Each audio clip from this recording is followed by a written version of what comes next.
රූපසවා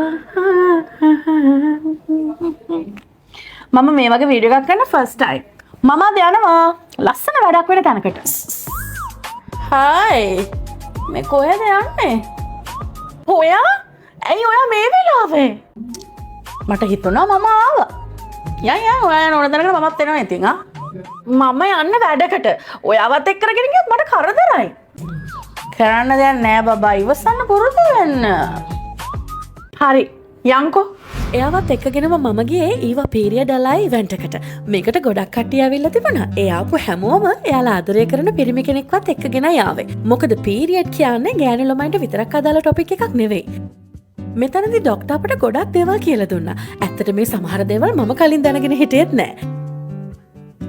මේකෙන් අපිට මිත්ස් නැති කළා ෆැක්ට්ස් දැනගන්න පුළුවන් වුණා.